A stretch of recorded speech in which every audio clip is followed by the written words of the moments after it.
존경하고 사랑하는 우리 구독자 여러분 반갑습니다. 여러분의 천만 라디오 천리장입니다. 이제 마지막 방송하고 천리장도 꿈나라로 가도록 하겠습니다. 마침 막걸리가 있어가지고 막걸리 한 두 잔 마셨더니 어, 알, 아리까리 하는 것 같아요. 하여튼 그렇습니다. 하여튼 기분 좋은 여러분 토요일 밤 되었으면 좋겠고 편안하게 쉬고 또 내일 새벽 6시에 우리 한번 다시 만나요. 뽀뽀뽀 아닙니다. 6시에 다시 만났으면 좋겠습니다. 아니, 우리 사랑하는 구독자분들이 좋은 꿈 꾸고 좋은 기운 많이 느껴가지고 모든 일이 잘 되었으면 좋겠어요. 그리고 또 투자도 좀 신중하고 보수적으로 하셨으면 좋겠습니다. 너무 이게 들떠가지고 하시면 안 되고 차분하게 냉정하게 이렇게 투자에 임하셨으면 좋겠습니다.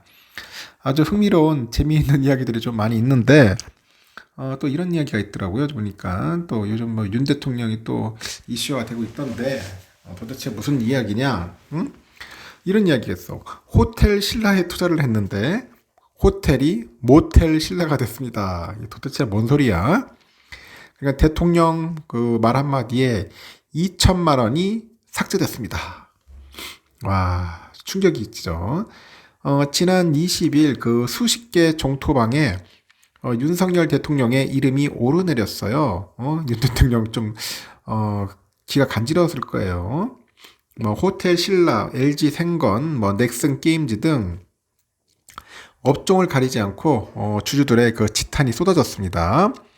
아무리 국민 샌드백, 샌드백으로 불리는 대통령이지만 이렇게 전방위적으로 펀치를 맞고 까인 적은 이례적일 겁니다. 그래서 제가 말한 것처럼 윤 대통령 귀가 좀 따가웠을 거야.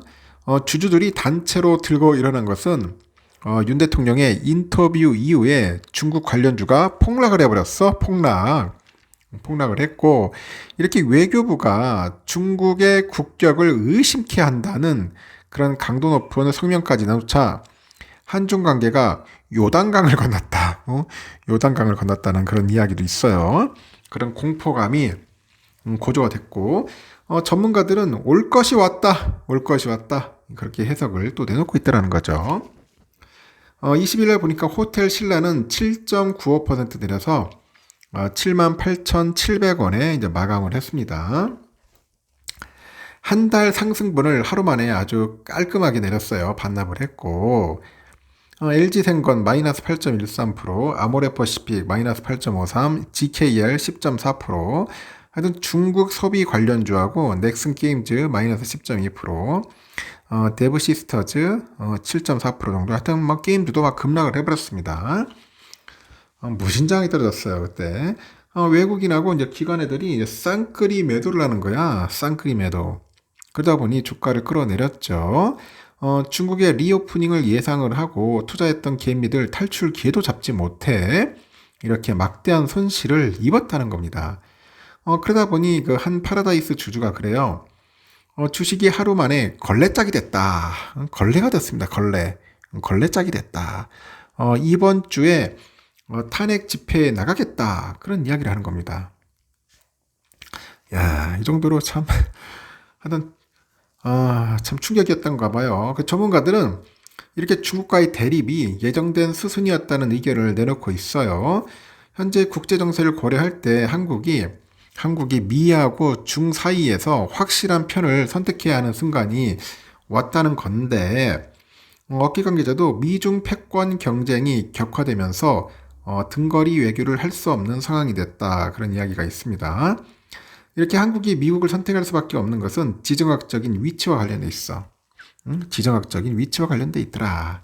한국은 강대국들의 힘이 이제 충돌하는 군사적인 요충지에 있습니다. 요충지.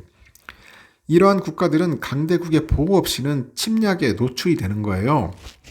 이렇게 어설픈 중립 외교, 이 중립 외교가 이제 전쟁으로 이어졌다는 그런 공통점도 있다는 거죠. 이렇게 비슷한 나라로 보니까 폴란드, 뭐 우크라이나 있어요. 폴란드, 우크라이나. 우크라이나는 2014년 진보 정권이 들어선 이후에 경제는 그 러시아에 의존하면서 그 정치적으로는 뭐 유럽연합 가입을 추진하는 안미 경중식 정책을 펼칩니다. 안미 경중식. 정책을 펼쳤고, 2차 대전 이후에 폴란드가 이제 반러시아 그 전초 기지를 자처한 것과 이제 대비가 되는 것 같아요. 한 러시아 전문가는 그럽니다. 정말 그러는데, 우크라이나는 러시아로부터 국제 시세 5분의 1 가격의 천연가스를 공급받으면서 서방의 일원이 되기를 이제 원했다고 합니다. 그러니까 러시아부터 빨대 꽂을 건 빨대 꽂고 유럽이 되기 싶었어? 서유럽이? 하여튼 그렇다는 것 같아요.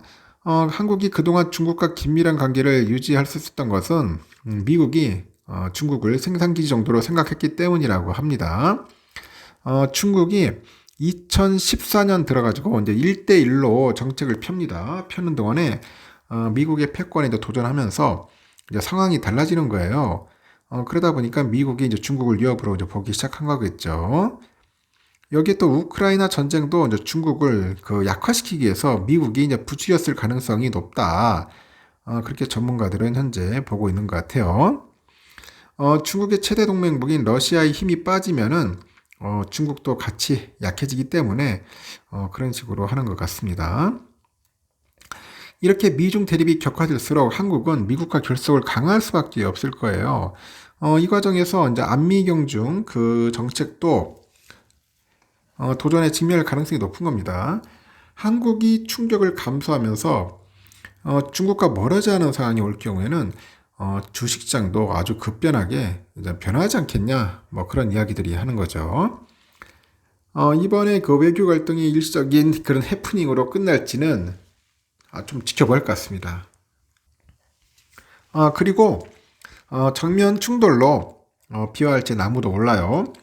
다만 이번 사건이 그 외교 정책의 변화를 보여준다는 점에서 주의를 기울일 필요가 있는데 주식 투자자들도 이런 상황을 염두에 두고 투자에 임해야 한다는 겁니다. 상황이 상당히 아주 골 때린다는 거죠.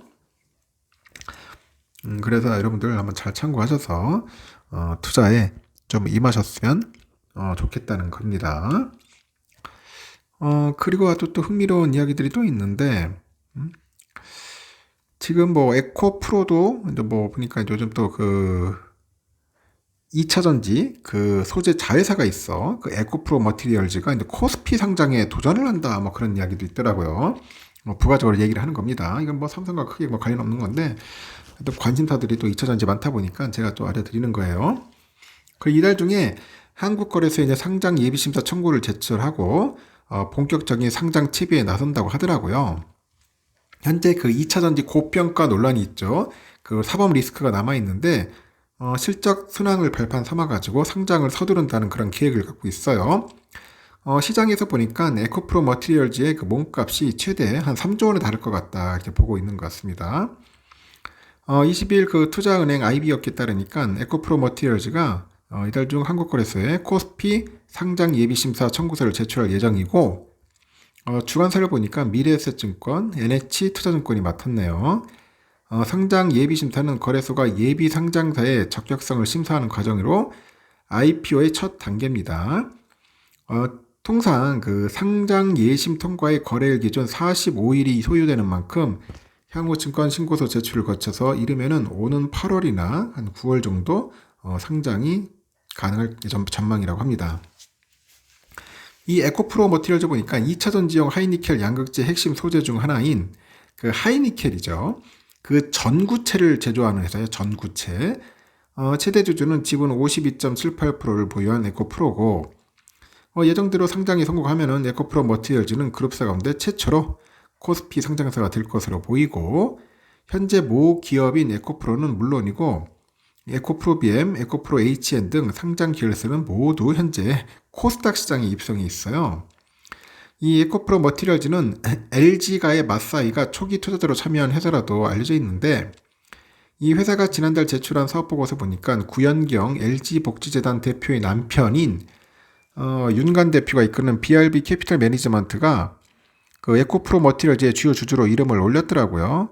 그 BRB는 그 로투스 크로스 펀드야 로투스 크로스 펀드하고 로투스 펀드 3 등 두 개의 펀드를 통해 가지고 각각 지분 18.9, 10.1% 등 총 29%를 보유 중이다.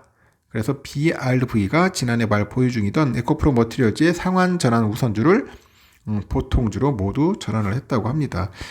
그래서 이런 이야기들이 있으니까 여러분들 참고하시고 혹시라도 상장에 관심이 있는 분들은 IP 관심 있는 여러분 참여하시든지 아니면은 하지 말든지 여러분들의 선택할 것입니다. 일단은 이렇습니다. 하여튼 마지막 방송은 이걸로서 마치겠습니다. 삼성의 이야기는 제가 주구장창 떠들어졌으니까 마지막 방송 삼성전자 이외의 소식으로 가름하고 여러분 편히 주무시고 내일 새벽 6시에 꼭 뵙도록 해요. 여러분 편안한 밤 보내십시오. 굿나잇.